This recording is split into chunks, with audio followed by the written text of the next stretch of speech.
Are oil paints toxic? Can you die from oil paints? Find out in this video.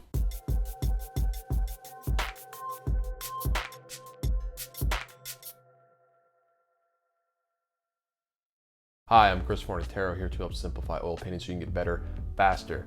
Okay, probably the number one thing that deters people from painting oils is worrying about the toxicity of the oil paints and all of the chemicals and oils and all that stuff. A lot of people get scared, they don't know how to handle it, they're gonna get sick or get toxins in there. This is blown way out of proportion. It's actually a lot safer than people would have you think. Just most of the stuff, materials made these days are made without these chemicals. They're made to be safe, made to be painted indoors. I'm gonna start with oil paint. Now I just buy, Winsor & Newton oil paint. You can buy this at these, Michael's, any stores, Amazon. Also buy Gamlin. Any of these are gonna be pretty safe.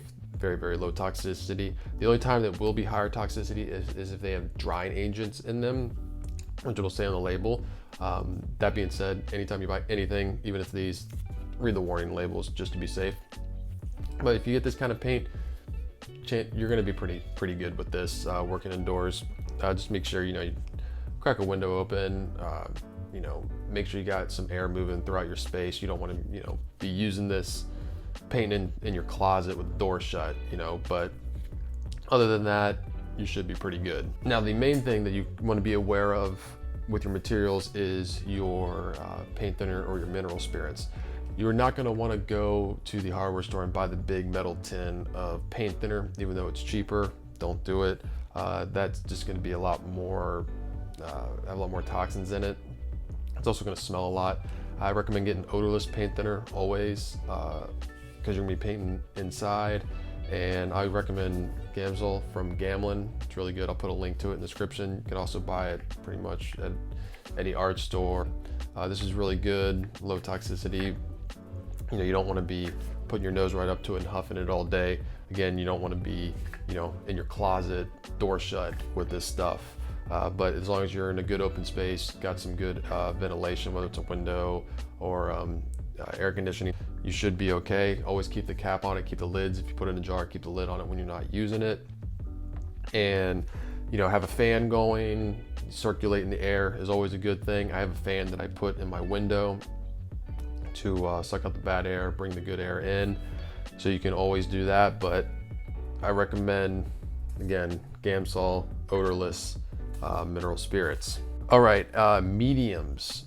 This is where you can get a little more toxicity. I'm gonna start with like Liquid Original. It's really popular. This has a fast drying agent, and that's where you're gonna get a little more toxicity. You're not gonna die if you have this open in a house or anything. Just be aware of it.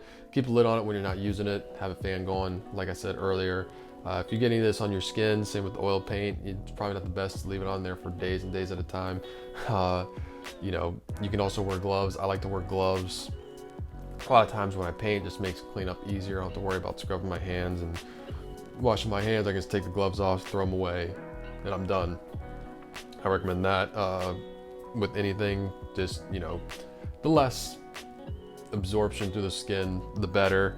Second thing is Linseed Oil. This is the other medium that I use. Again, not that toxic, but please read the labels on everything that you use. You don't want to ingest any of this stuff either. If you dip your paintbrush in your coffee cup and then you take a sip of your coffee, you're not going to die. I've done it before. You should be fine. Just try not to do that a lot, because then you could have some problems in if it happens repeatedly. But as far as mediums go, with your Linseed Oil and your Liquid Original, you should be pretty safe with these. Again, don't be huffing them and using them in very, very small contained spaces with no ventilation. Now, the thing you need to worry about the most that you do not want to do inside is if you varnish a painting. If you varnish a painting, you're going to want to do that outside, in a garage, a lot of ventilation, open air. That's where you got to be safe. But honestly, most of the store-bought stuff you buy, you're going to be good. As long as you're not painting a very small, closed area with no ventilation, you're gonna be fine. So don't let that deter you from painting oils. You do need to be safe. You should read the warning labels on everything and have proper ventilation if you can. Some little tips is if you don't have much space. I know a lot of people are in apartments and don't have a whole room to paint in. But when you do set up your easel to paint, put it next to a window. That way you can crack your window open and you got that air moving. Also put a fan near where you're painting to kind of blow the air and cycle in fresh air, so you're not just breathing in the same air, it's moving around and you're getting some fresh air. So if you follow all these tips, you should be good to go and completely safe while you're oil painting. One last time, please read the warning labels on everything. Do not ingest anything or get in your eyes, stuff like that. Make sure you know the proper precautions to get paint out of your eyes, you get paint in your eyes. This is just in terms of general fumes, ventilation. If you found this video helpful, please hit the like button and subscribe to the channel. You can also follow me on Instagram at Forza43. If there's any other questions you have on oil painting, any safety issues, any creative issues, anything at all dealing with oil paints, let me know in the comment section and I will make a video on that. I am Chris Fornatero here telling you to go get painting.